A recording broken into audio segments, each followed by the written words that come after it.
Hello, everybody. Guess what time it is? That's right, it is time for This Day in History. So welcome back to May 6th, 2024. That's today's date. But we're going to talk about historic events that happened on May 6th in history. So let's get with some birthdays, shall we? The very first one in 1856, the father of modern psychology, Sigmund Freud, would be born today. Sigmund Freud, if you're not familiar with the field of psychology, obviously it's the study of human behavior and what makes the personality click, that sort of thing. I believe he was the one who had discovered that the human psychology, the psyche, the mind, it has three very distinct parts. Those parts being the id, the ego, and the superego. You see, Mr. Gibson, I did pay attention in psychology and sociology class. That's all I really remember. The id, the ego, the superego, and all three facets of your personality make up how you as a human being interpret, extrapolate information and how you behave to life. So while I don't remember what each part governs, sorry, that's my car again.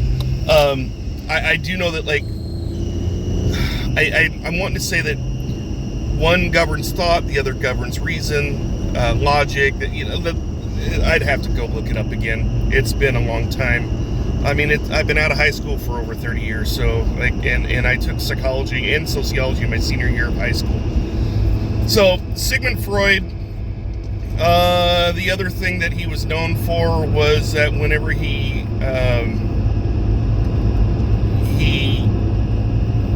interviewed patients, one of the questions that he always asked, and that he's known for having a fascination with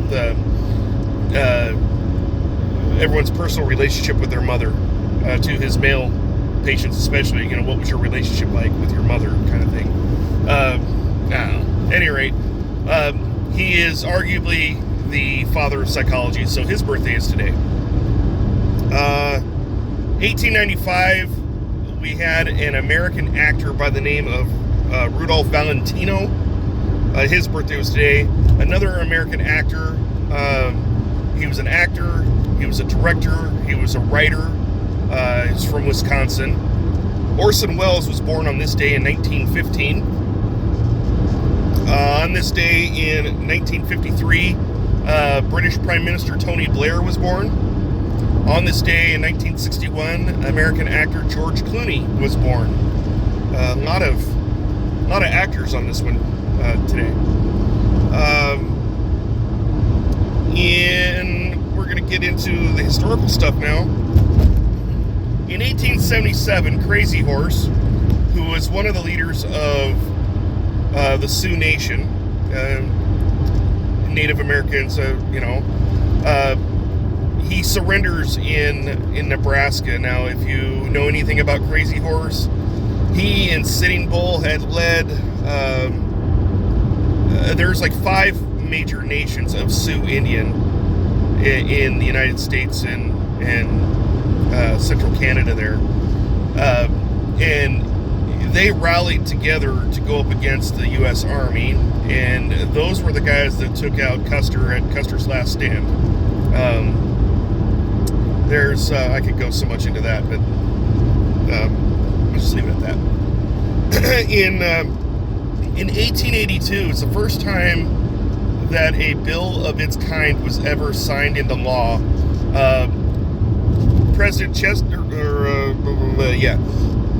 Chester A. Arthur signs the Chinese Exclusion Act, and what it is that this act had actively closed immigration to the Chinese people. It was the first of its kind. It's not the first of its kind of of legalized racism towards another race, because the Alien Sedition Act did that to the Irish way back in 1803, I believe. 1803 or 1805, somewhere in there. It's not the first time that it's legal racism, but it's the very first time that the United States actually tells a specific country, your people are not welcome here, and you are not allowed to immigrate here. I have a sneaking suspicion that it probably had a lot to do with there was a time when a lot of Chinese were coming over to the West Coast, especially, and settling in. I just watched the first episode of Warrior last night on Netflix, and it kind of goes into about this time period, 1877, 78, somewhere around there. San Francisco, all right? So a lot of Chinese came in, they came in through San Francisco, they came in through probably LA, and they worked a lot of mines and railroads and the like, and the big thing there is that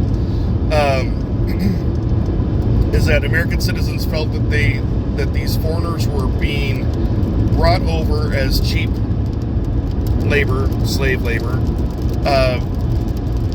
and they were taking jobs that American citizens felt that they should have had. Kind of reminiscent of current affairs now, I suppose, but that it's been an age-old argument, really, of having a fine balance between doing right by our citizens and allowing immigrants to come into our country and then having a piece of that pie, I'm not saying it's right, I'm not saying it's wrong, I'm just reporting this day in history. So that was 1882 is when that happened.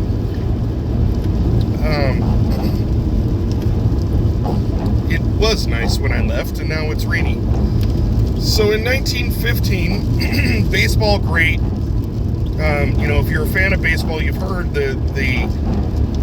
you've heard the names of all these legends. Babe Ruth was one of them.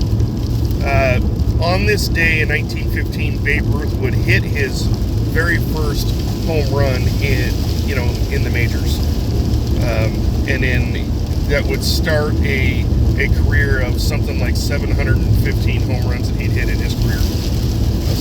That's pretty impressive. In 1942, we're running into World War II now. The island of Corregidor, we had occupied the island of Corregidor, as in like we had it as a base, and it was on this day in 1942 that General John Wainwright, after a 27-day standoff, had surrendered the island to the Japanese invaders. Obviously, since we won the war, we would eventually go back there and kick the snot out of them and kick them off the island. But it was on this day in 1942 that American troops were captured, and General Wainwright had surrendered that island to the Japanese. In 1954, we have a British athlete who runs the mile in less than 4 minutes, and it was the first time that an athlete had ever done this, and his name was Roger Bannister.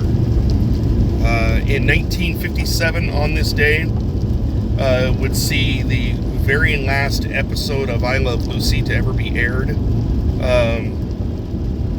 And now, when I say to be aired, that means it was in its regular syndication. It would go on reruns much later. I mean, I remember growing up watching I Love Lucy on a regular basis, and that was, that was rerun syndication. But in regular syndication, today was the last day that I Love Lucy would ever air.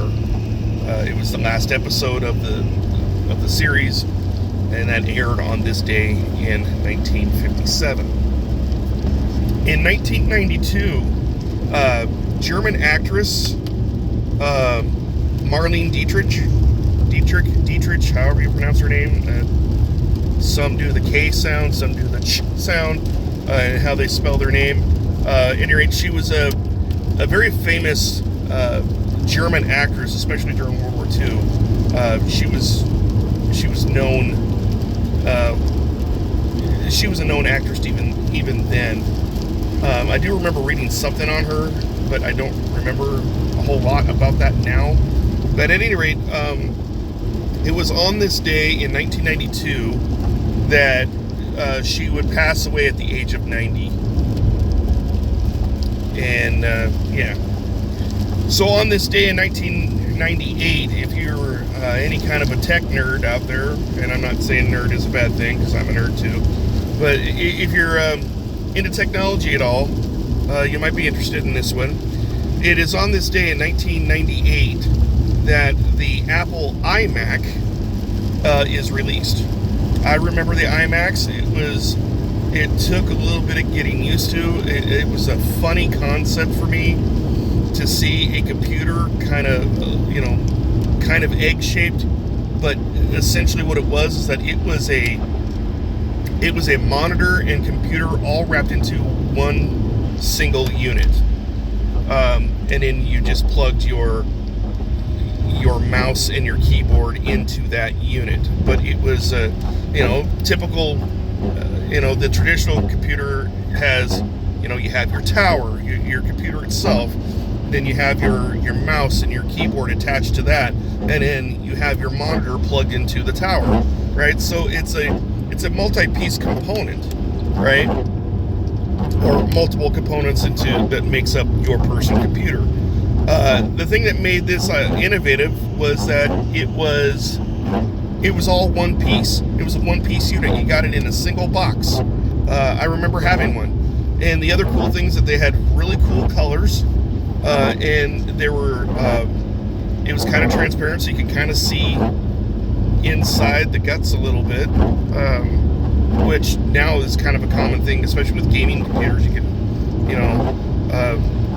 the tower boxes aren't completely solid. Some of them, like, they're see-through. You can look into your computer and see its innards, and it's, there's so much accessories and stuff that you can do to computers now. It's mind-blowing. And in 2023, we saw, after 7 decades, we saw the coronation of the crown. It was after Queen Elizabeth had passed away, and so her son, Charles, it was on this day in 2023, so just last year, Charles was crowned King Charles III, which made his wife Camilla the queen. She is referred to as Queen Camilla. And so, yeah, I remember, due to his scandal with his divorce from Lady Di, that there was conjecture that Queen Elizabeth was going to skip the generation and have the crown go straight to William instead of Charles, but clearly that didn't happen.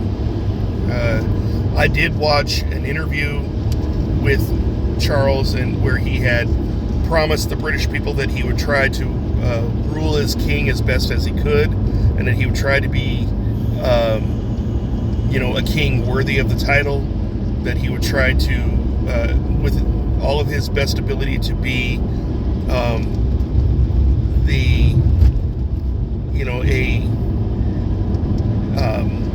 a monarch for the people the way his mother was. And I thought that was pretty cool. I watched that interview, and I thought that I was pretty impressed with Charles's commitment to his people. If you know anything about his mother, when she was still a princess, she wasn't crowned queen yet. She did a lot to rally the British people during the Battle of Britain. And the Battle of Britain is that whole time period of where Germany would bomb the crap out of England. And she really rallied the people. She was the glue that held the people together. She inspired them with hope, and she gave them strength through hope, and she rallied her people to to endure the onslaught and to come out of it on top. I mean, obviously, again, the Allies won the war, the British won the war, the Americans won the war, the Russians won the war. A lot of people, who came together, in an allied force, they defeated the evil that was the Axis powers, being Germany, Italy,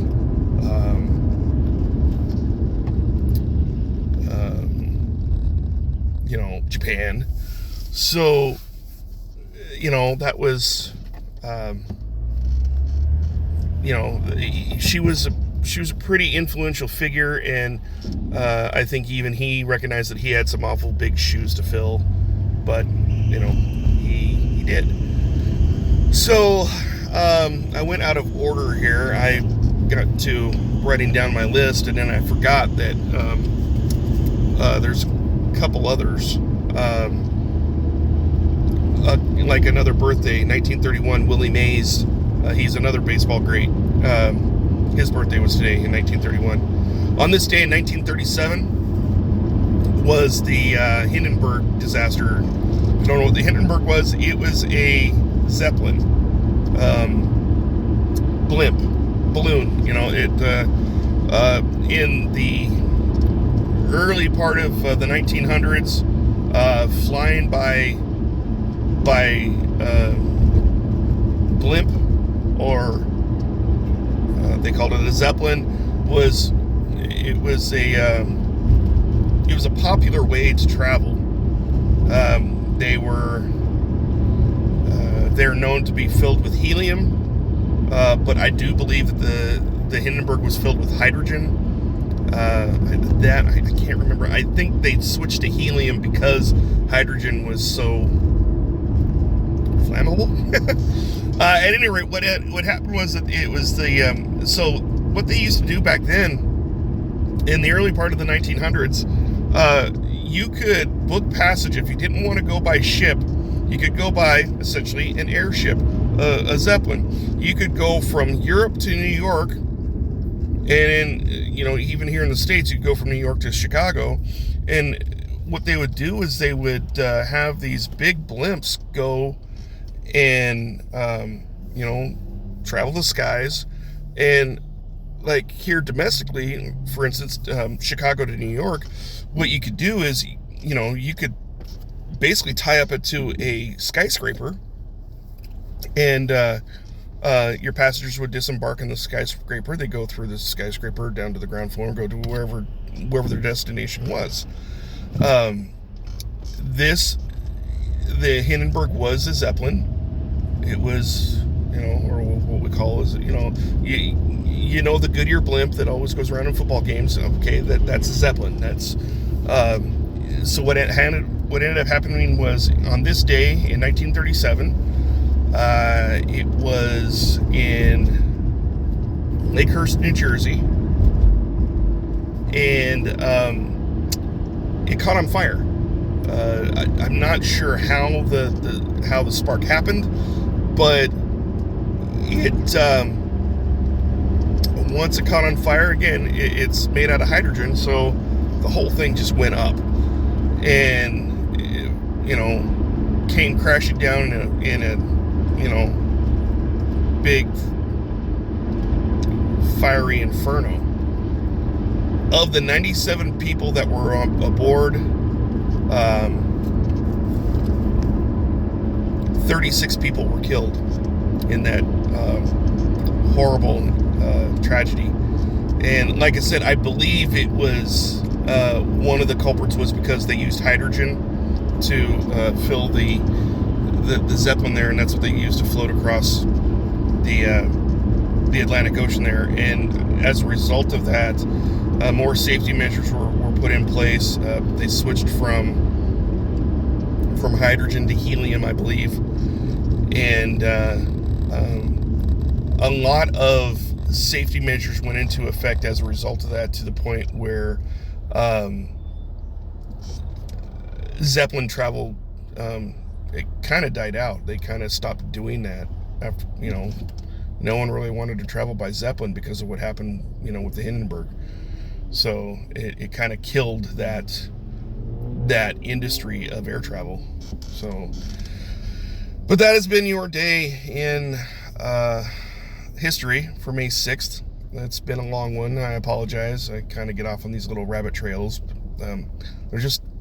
I just find history so fascinating, and so there's some historical nuggets there that I like to share. So, at any rate, and now it's sunny again. Go figure. I go from sunny to rainy to sunny again, all along the corridor there that follows the river. Go figure. So, at any rate, have a blessed day. Take care, and we'll be back here again tomorrow for this day in history for May 7th. All right, have a good one. Take care. Bye.